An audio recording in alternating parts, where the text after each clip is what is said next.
il existe une vérité que personne n'ose vraiment vous avouer concernant la guérison, la cicatrisation, une vérité que Carl Jung a découverte, enfouie au plus profond de ses explorations de la psyché humaine, une vérité qu'Andrew Huberman, grâce aux neurosciences modernes, valide aujourd'hui.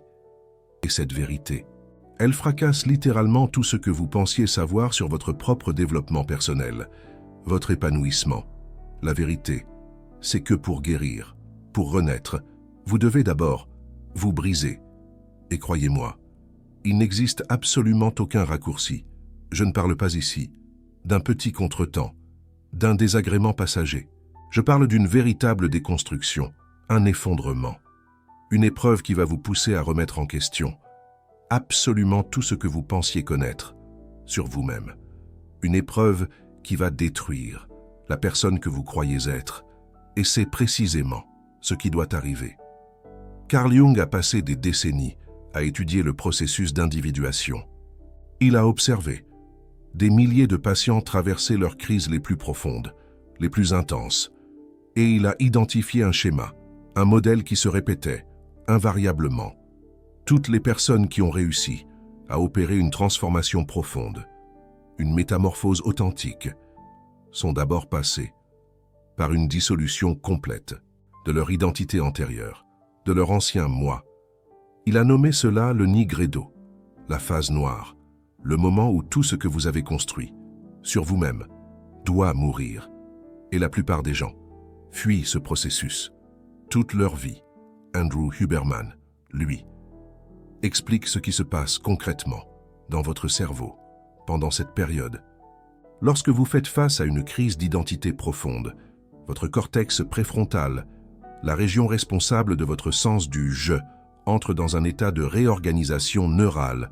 Les anciens schémas de pensée se désagrègent littéralement. Les connexions neuronales qui maintenaient votre ancienne identité commencent à se défaire, à se dissoudre. Et ça fait mal.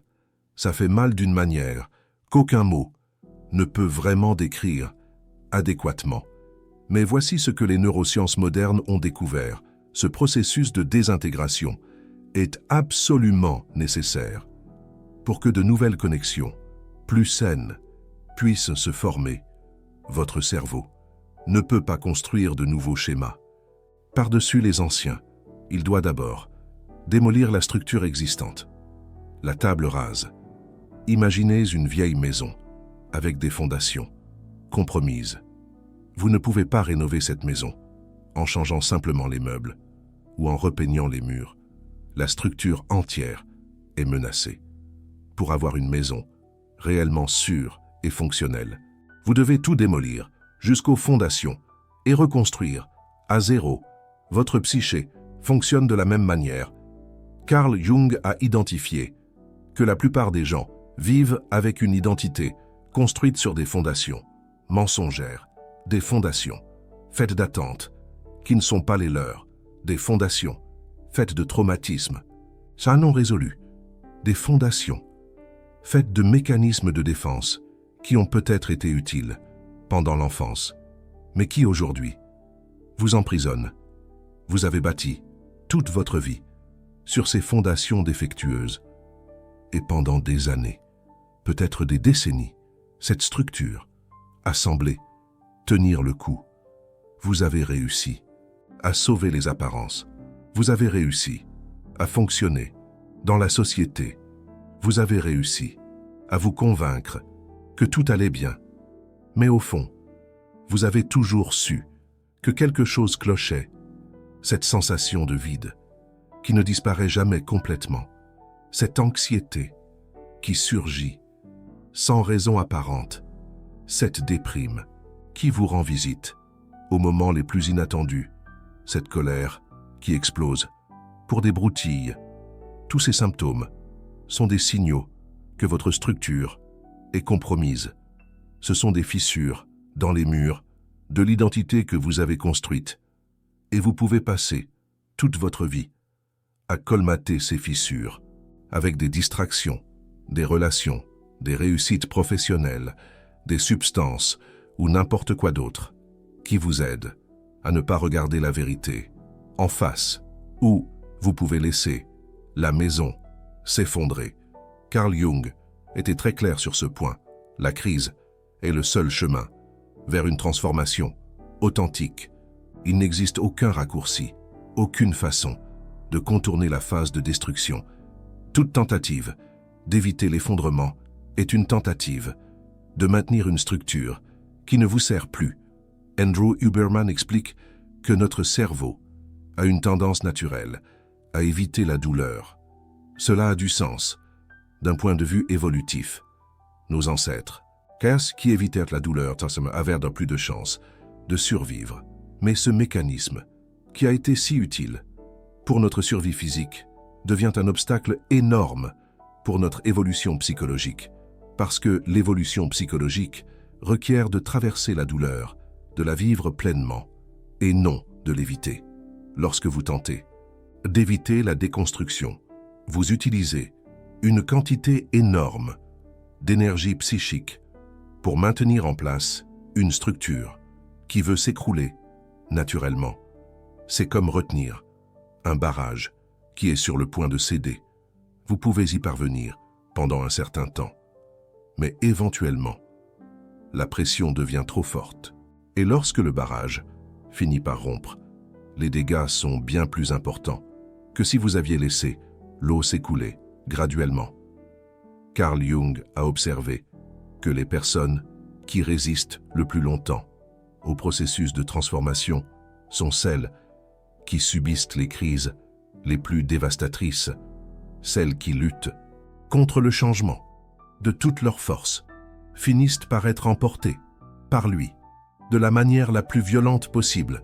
En revanche, les personnes qui apprennent à se rendre au processus, qui acceptent que l'effondrement est nécessaire, traversent cette phase de manière moins traumatique, pas moins douloureuse, mais moins traumatique, parce qu'il existe une différence énorme entre être emporté par le courant et apprendre à nager avec lui.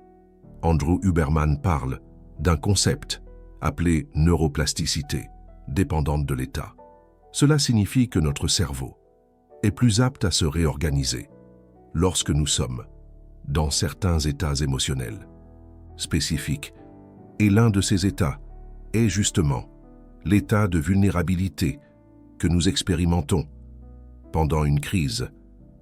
Lorsque vos défenses sont basses, lorsque vous n'avez plus d'énergie pour maintenir vos masques, lorsque vous êtes complètement exposé, votre cerveau entre dans un mode d'apprentissage accéléré. C'est comme si la nature avait conçu ce mécanisme spécifiquement pour permettre la transformation.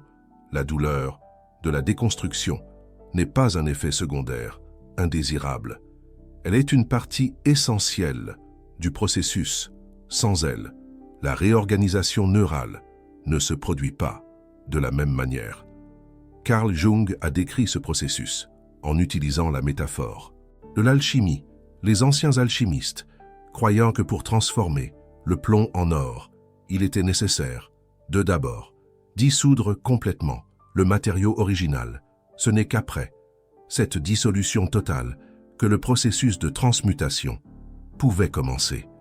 La psyché humaine fonctionne exactement de la même manière. Vous ne pouvez pas vous transformer en une version améliorée de vous-même en conservant la version actuelle intacte. La version actuelle doit mourir pour que quelque chose de nouveau puisse naître. Et cette mort est réelle. Ce n'est pas une métaphore jolie. Ce n'est pas une façon poétique de parler de croissance. C'est une expérience authentique de perte. Vous allez perdre la personne que vous pensiez être. Vous allez perdre des certitudes qui ont guidé toute votre vie. Vous allez perdre des relations qui étaient basées sur votre ancienne identité. Vous allez perdre des objectifs qui avaient du sens pour qui vous étiez avant. C'est dévastateur et c'est nécessaire. Andrew Huberman explique que notre cerveau forment des circuits neuronaux, très forts, autour de notre identité. Il existe une vérité que personne n'ose vous révéler sur le chemin de la guérison. Une vérité que Carl Jung a décelée au plus profond de ses études sur la psyché humaine. Une vérité que Andrew Huberman confirme aujourd'hui grâce aux neurosciences modernes. Et cette vérité va à l'encontre de tout ce que vous avez pu entendre sur le développement personnel et la transformation. La vérité est la suivante. Avant de guérir, vous allez vous briser. Et il n'y a aucun autre chemin possible. Ces circuits neuronaux, ces autoroutes de l'esprit, déterminent comment vous vous percevez, comment vous réagissez au monde qui vous entoure, quels comportements vous sont possibles, et ceux qui, au contraire, vous sont inaccessibles. Changer ces circuits, les réécrire, requiert bien plus que de la simple force de volonté ou une pensée positive. Cela exige que les anciens circuits soient désactivés en premier, qu'on les démantèle pièce par pièce. Et le mécanisme que la nature a développé pour désactiver ces circuits est précisément la crise. La douleur intense que vous ressentez durant un effondrement psychologique. Cette sensation d'être au bord du gouffre est le signal clair que ces circuits sont en train d'être déconnectés. C'est comme une opération chirurgicale, mais sans anesthésie. Vous sentez chaque coupure, chaque incision, chaque point de suture, parce que vous avez besoin de les sentir. La douleur est l'information vitale que votre système nerveux utilise pour se réorganiser, pour se reconstruire. Carl Jung alertait ses patients sur un danger très spécifique de ce processus. Il appelait cela l'identification avec l'ombre.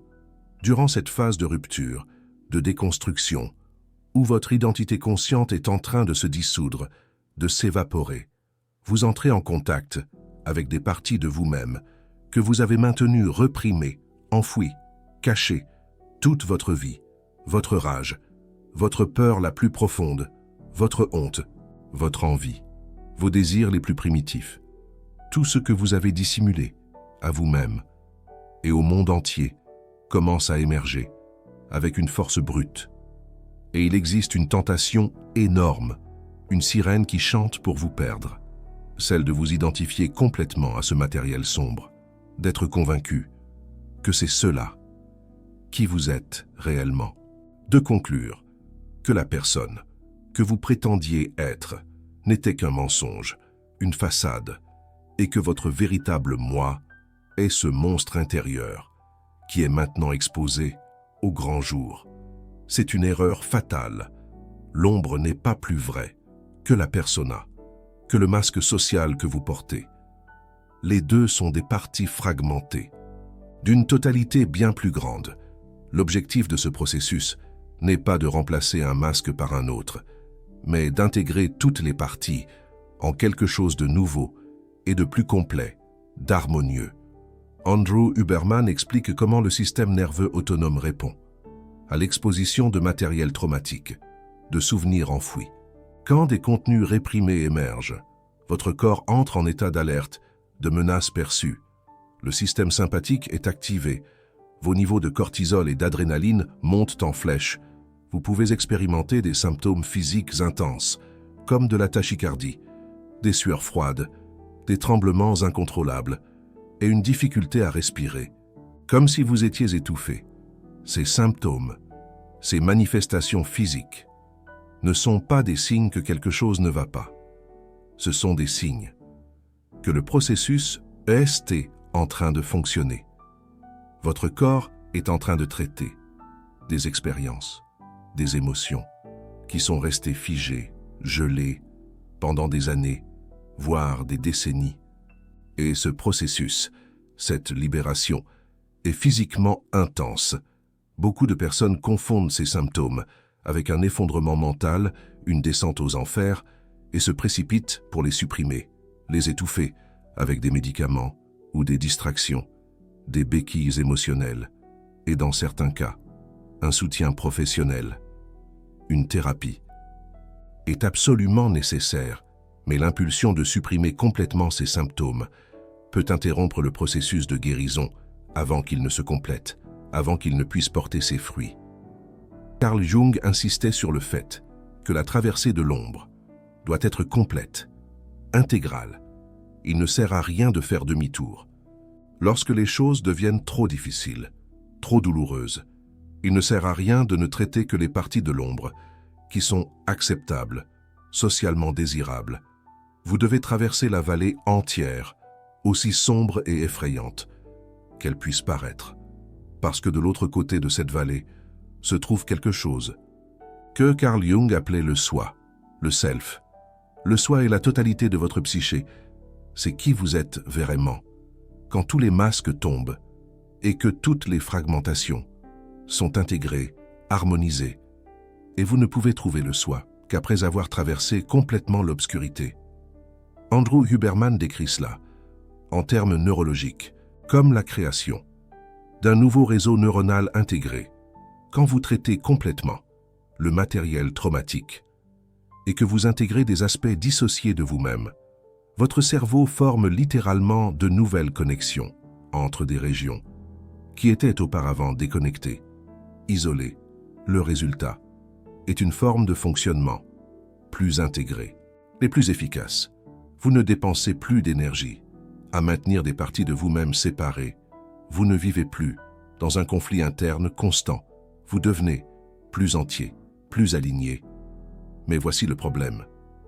La plupart des personnes n'arrivent jamais à ce point.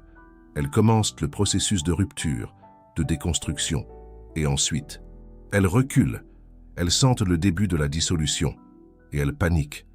Elles font n'importe quoi pour reconstruire la vieille structure, même en sachant qu'elle ne fonctionne plus, qu'elle est obsolète.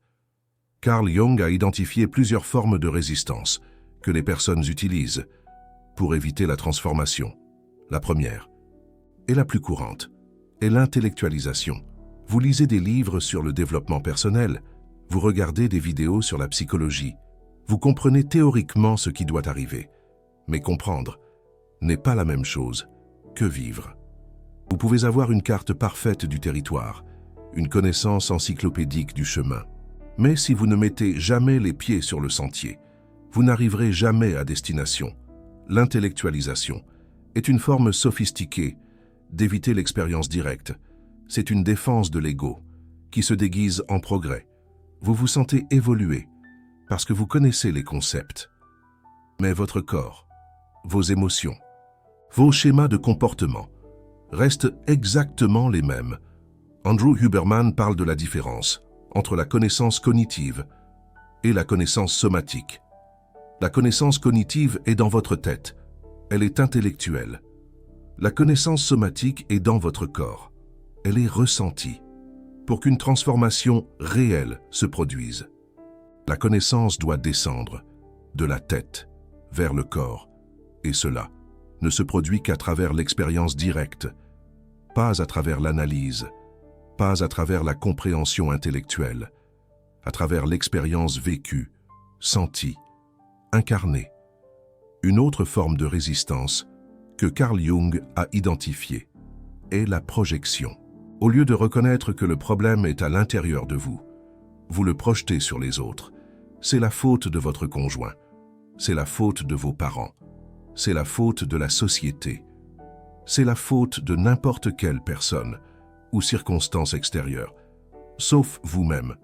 La projection vous maintient occupé à lutter contre des ennemis externes, pendant que le vrai travail intérieur reste intact, ignoré. Et plus vous projetez, plus vous alimentez le matériel sombre que vous ne voulez pas affronter, parce que la rage que vous ressentez envers les autres est toujours un reflet de quelque chose de non intégré en vous-même. Carl Jung était très direct à ce sujet. Tout ce qui vous irrite chez les autres est une opportunité d'autoconnaissance. Si quelque chose vous dérange profondément chez une autre personne, c'est parce que ce quelque chose résonne avec une partie de vous que vous refusez de reconnaître. Andrew Huberman explique cela à travers le concept de neurones miroirs et de traitement émotionnel. Notre cerveau est programmé pour réagir fortement à des comportements qui sont, d'une certaine manière, pertinents pour nous. Si un comportement nous est complètement indifférent, il ne provoque pas de réaction émotionnelle intense. L'intensité de votre réaction est proportionnelle à la pertinence personnelle du déclencheur. Et cette pertinence pointe presque toujours vers du matériel non traité à l'intérieur de vous. Une troisième forme de résistance est ce que Carl Jung appelait l'inflation de l'ego. Cela arrive quand vous avez un certain contact avec du matériel inconscient et que vous vous identifiez immédiatement à lui, de manière grandiose. Soudain, vous n'êtes plus une personne commune, en processus de croissance. Vous êtes spécial, vous êtes illuminé. Vous avez compris quelque chose que les autres ne comprennent pas. L'inflation est dangereuse parce qu'elle vous fait croire que vous êtes déjà arrivé où vous deviez arriver. Elle interrompt le processus avant l'heure. Et pire encore, elle crée une nouvelle structure d'ego, encore plus rigide que la précédente, une forteresse au lieu d'un temple. Il existe une vérité que personne n'ose vous révéler sur le chemin de la guérison. Une vérité que Carl Jung a décelée au plus profond de ses études sur la psyché humaine. Une vérité qu'Andrew Huberman confirme aujourd'hui grâce aux neurosciences modernes. Et cette vérité va à l'encontre de tout ce que vous avez pu entendre sur le développement personnel et la transformation. La vérité est la suivante. Avant de guérir, vous allez vous briser. Et il n'y a aucun autre chemin possible. Les personnes en état d'inflation spirituelle sont souvent plus difficiles à aider que celles qui n'ont jamais commencé leur cheminement, parce qu'elles sont persuadées de déjà savoir. Et cette certitude est le plus grand obstacle possible à un apprentissage véritable. Andrew Huberman parle de la manière dont le système de récompense du cerveau peut détourner le processus de croissance. Quand vous avez une intuition ou une expérience significative, votre cerveau libère de la dopamine. Et cette dopamine peut vous rendre addict à la sensation de l'intuition au lieu de vous motiver à continuer le travail difficile qui vient ensuite. Vous devenez un collectionneur d'expériences transcendantes, au lieu de quelqu'un de réellement engagé dans une transformation. Et la différence entre les deux est énorme. Carl Jung soulignait que le processus d'individuation n'est pas un événement, mais un voyage. Il n'existe pas de moment d'arrivée définitive. Il n'existe pas de point où vous pouvez dire que vous avez terminé le travail. La vie entière est ce processus. Et quiconque vous dit être arrivé est probablement plus perdu que vous. Alors, comment traverser la phase de destruction de manière saine? Comment permettre à la destruction nécessaire de se produire sans se perdre complètement dans le processus? Carl Jung offrait quelques orientations, basées sur des décennies d'expériences cliniques. La première est d'accepter l'inévitabilité de la souffrance, non pas comme une résignation passive, mais comme une reconnaissance de la réalité. La souffrance va arriver. La destruction va survenir. Vous pouvez choisir la façon dont vous allez vous y prendre. Mais vous ne pouvez pas choisir de l'éviter complètement.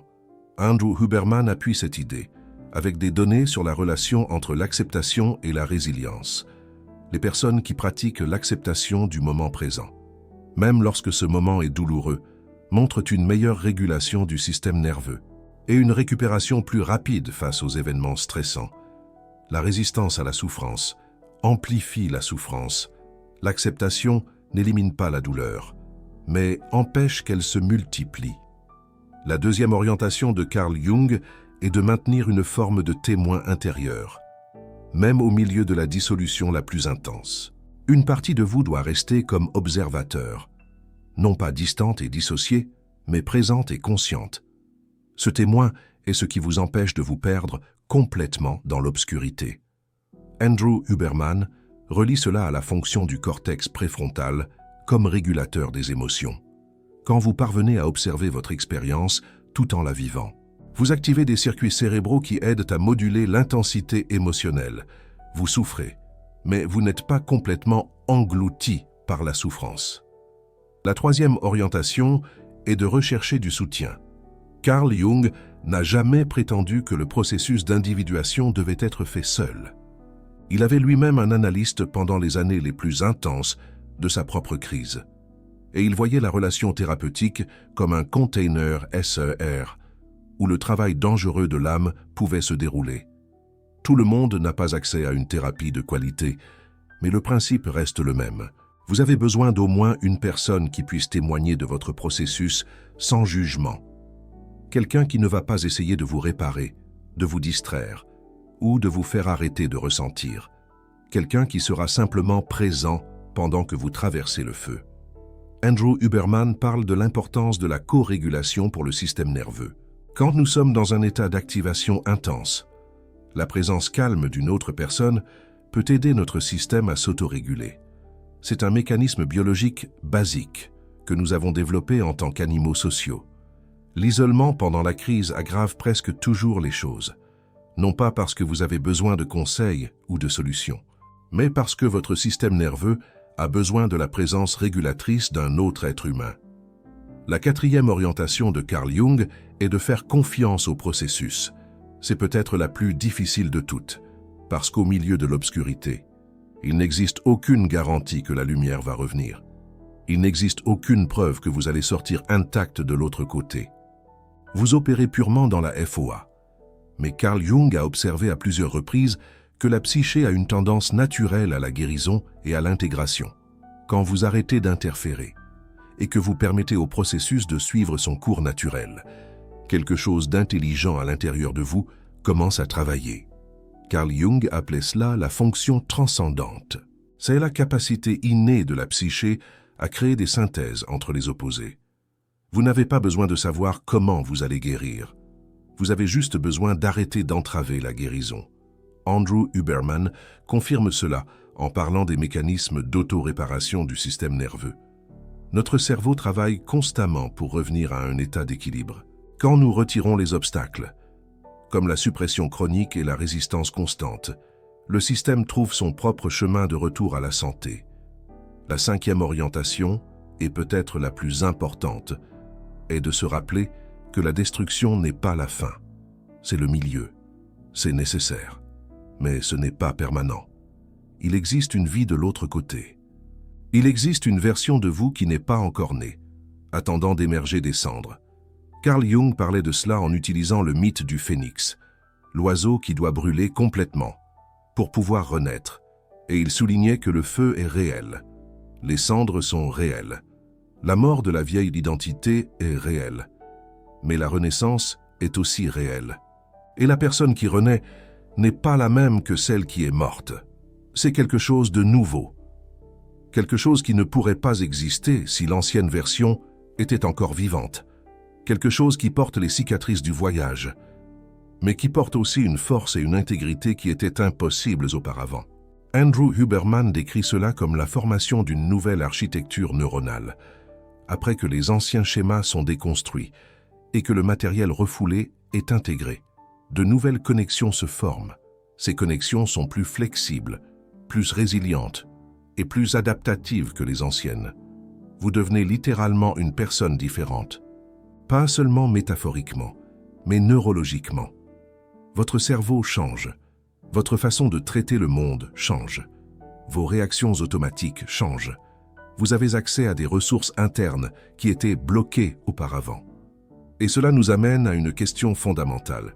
Comment savez-vous quand vous êtes prêt pour la destruction? La réponse de Carl Jung était provocatrice. Vous ne savez pas. Et plus que cela, vous n'êtes jamais vraiment prêt. La préparation est une illusion que l'ego crée pour garder le contrôle. Si vous attendez de vous sentir prêt, vous allez attendre pour toujours. La destruction n'attend pas d'invitation. Elle vient quand les conditions sont mresses. Parfois, elle est déclenchée par un événement externe, une perte, une maladie, un échec, une trahison. D'autres fois, elle semble surgir de nulle part, sans cause apparente. Mais Carl Jung croyait que ce n'est jamais vraiment de nulle part. La pression s'accumule intérieurement jusqu'à ce que quelque chose cède. Andrew Huberman confirme que le système nerveux a ses propres rythmes de traitement. Les traumatismes et le matériel refoulé sont comme une pression hydraulique qui s'accumule dans un système fermé. Pendant un certain temps, le système tient le coup, mais il existe une limite. Et quand cette limite est atteinte, la soupape de sécurité s'ouvre, que vous le vouliez ou non. En fait, la crise inattendue est souvent plus transformatrice que la crise planifiée. Il existe une vérité que personne n'ose vous révéler sur le chemin de la guérison. une vérité que Carl Jung a décelée au plus profond de ses études sur la psyché humaine. Une vérité que Andrew Huberman confirme aujourd'hui grâce aux neurosciences modernes.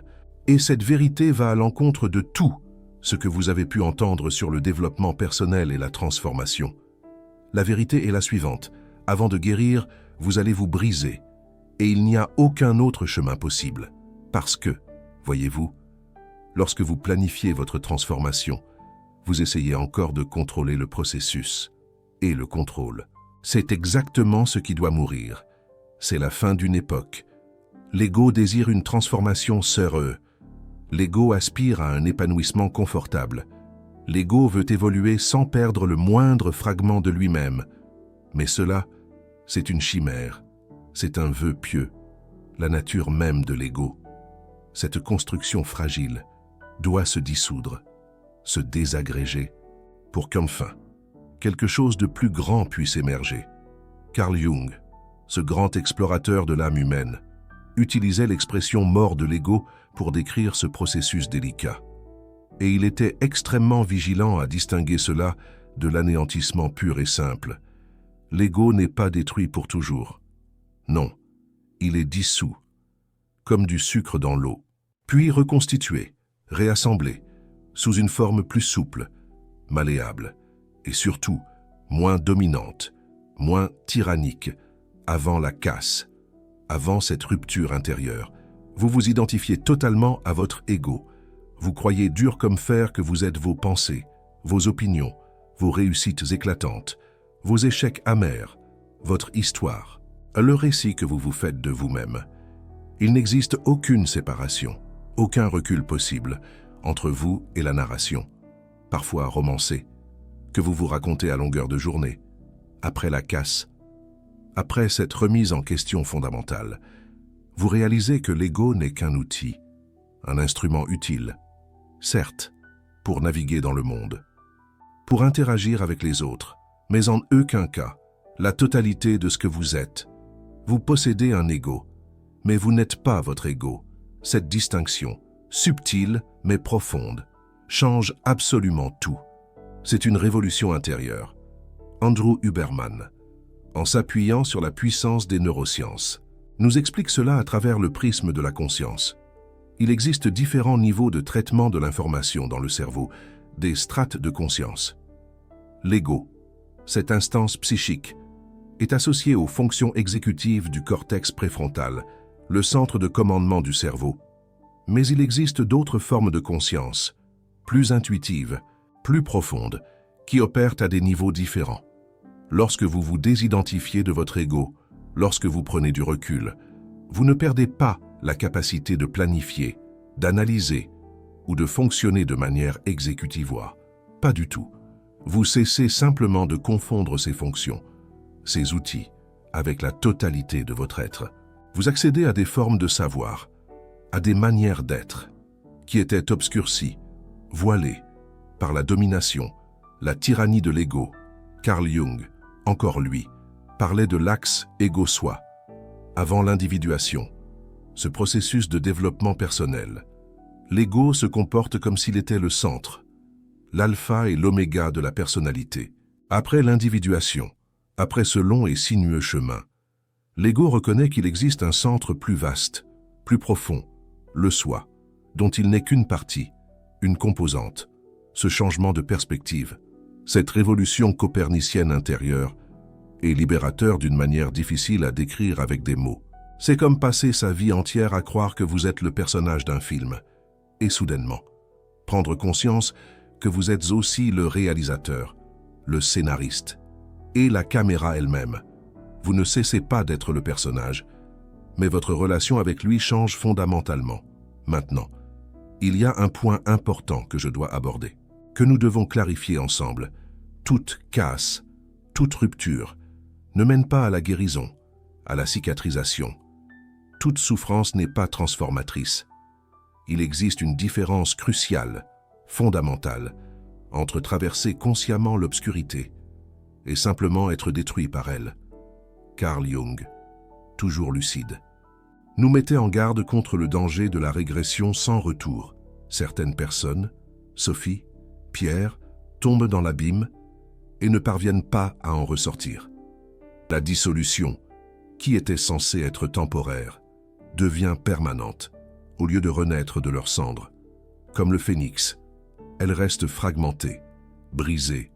Andrew Huberman, en se basant sur des études rigoureuses, parle de cela en termes de trauma non traité versus traitement du trauma. Lorsque vous êtes exposé à un matériel traumatique, à des événements bouleversants, sans les ressources adéquates pour le traiter, pour l'intégrer, le trauma se répète, inlassablement. Vous vous retraumatisez, au lieu de guérir, de cicatriser. C'est pourquoi le soutien, l'accompagnement, est si important. C'est pourquoi l'orientation, les conseils d'une personne expérimentée, d'un guide, peuvent faire toute la différence. Non pas pour éviter la douleur, car elle est inévitable, mais pour s'assurer que cette douleur, cette souffrance, mène à quelque chose, qu'elle ait un sens, au lieu de simplement se perpétuer, de tourner en rond. Si vous êtes au milieu d'une crise, si vous traversez une période sombre, soyez attentifs, soyez vigilants. Il existe une différence entre la souffrance qui transforme, qui fait grandir, et la souffrance qui ne fait que détruire. Le premier type de souffrance, celle qui transforme, a une qualité de mouvement, même si ce mouvement est lent, imperceptible. Vous sentez que quelque chose se passe, que quelque chose est en train de changer, même si vous ne savez pas quoi. Le second type de souffrance, mais celle qui détruit, a une qualité de stagnation, d'immobilité. Vous souffrez, mais rien ne change. Vous vous enfoncez de plus en plus profondément, sans le moindre signe de fond. Si vous vous reconnaissez dans le deuxième type, si vous vous sentez pris au piège, vous avez besoin d'aide professionnelle, de l'accompagnement d'un spécialiste. Pas parce que vous êtes faible, pas du tout, mais parce que votre système nerveux, votre cerveau, ça a besoin d'un soutien externe, d'une intervention, pour sortir du cycle de retraumatisation. Carl Jung, ce sage, était très clair sur les limites de l'auto-analyse, de l'introspection solitaire. Lui-même a eu un analyste, un mentor, pendant ses crises les plus intenses. Et il voyait la relation thérapeutique, non pas comme une béquille, une faiblesse, mais comme une nécessité, un besoin authentique, du processus.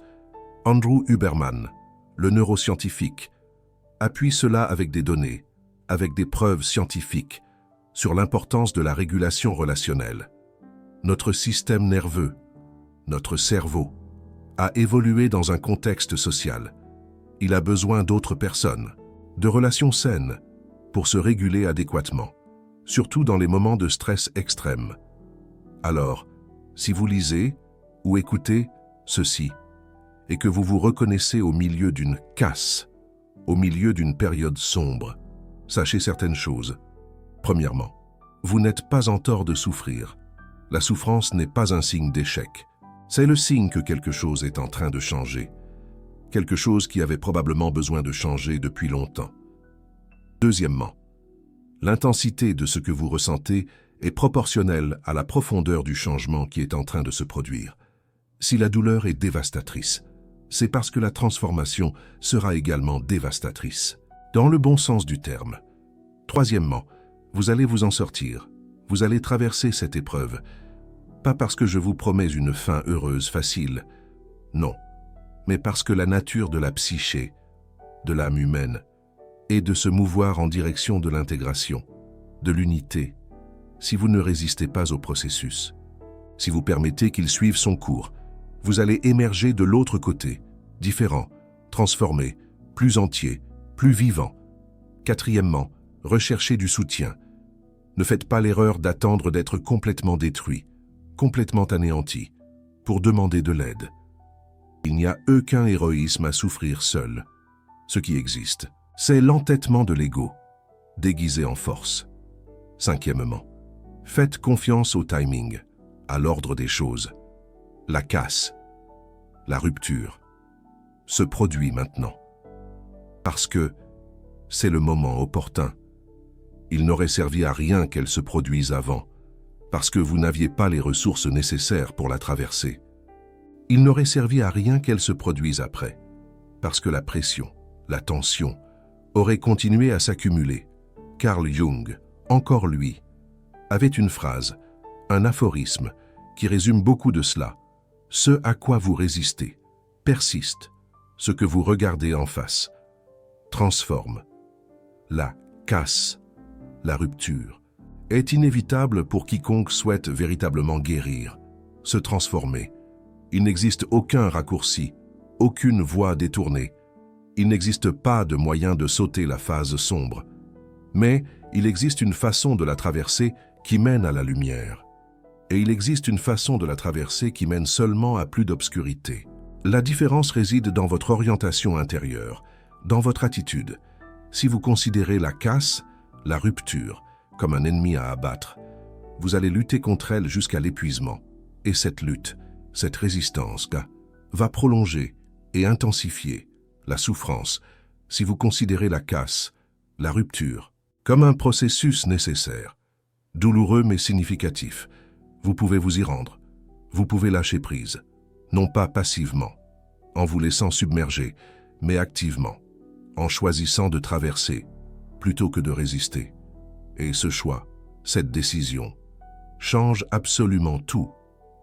Andrew Huberman, avec sa rigueur scientifique, décrit cela comme la différence entre le stress qui favorise la croissance et le stress qui provoque des dommages. Le contenu du stress, l'événement stressant, peut être le même. Ce qui change, c'est la façon dont vous vous y rapportez. Et ce changement de relation a des effets mesurables, concrets, sur votre physiologie, sur votre corps. La douleur de la transformation n'a pas à vous détruire. Elle peut vous construire, vous rendre plus fort. Mais pour cela, vous devez cesser d'être victime du processus et devenir un participant conscient, un acteur de votre propre transformation. Carl Jung a consacré sa vie à cartographier le territoire de l'âme humaine. Il est entré dans les endroits les plus sombres, les plus reculés, que la psyché puisse habiter. Il a affronté ses propres démons, ses propres ombres, et en est ressorti avec une sagesse, une clairvoyance, qui continue de changer des vies, presque un siècle après sa mort, et le message central, le fil conducteur de tout son travail, peut être résumé ainsi: l'obscurité n'est pas votre ennemi, il est votre professeur, votre guide. La brisure que vous ressentez n'est pas votre destruction, c'est, en réalité, votre renaissance totale. Et la souffrance que vous redoutez tant, cette souffrance qui vous semble insurmontable, est, en réalité, la porte d'entrée vers tout ce que vous avez toujours aspiré à devenir. Vous avez juste besoin d'avoir le courage de la franchir, cette porte étroite, ce passage sombre. Si ce contenu vous a touché, si, d'une manière ou d'une autre, il a résonné avec une expérience que vous vivez actuellement, alors, je vous en prie, laissez un commentaire, partagez votre expérience, parce que l'une des choses les plus puissantes, les plus curatives, que nous puissions faire les uns pour les autres, c'est témoigner de nos processus, c'est se rappeler mutuellement que nous ne sommes jamais seuls dans l'obscurité, jamais. Et si vous connaissez quelqu'un, que ce soit un ami, un membre de votre famille, un collègue, qui traverse actuellement une période de brisure, une crise, une profonde remise en question, envoyez-lui cette vidéo, s'il vous plaît. Parfois, souvent, la chose la plus importante, la plus précieuse, que nous puissions offrir, c'est la validation que la souffrance a un but, qu'elle n'est pas vaine, qu'elle n'est pas un simple accident, qu'elle est porteuse de sens, qu'elle est, en fait, le signe avant-coureur d'une transformation profonde. La validation, surtout, qu'il existe une lumière de l'autre côté, une lumière qui attend d'être redécouverte. Le chemin continue, la vie continue. Et vous êtes exactement là où vous devez être, à cet instant précis,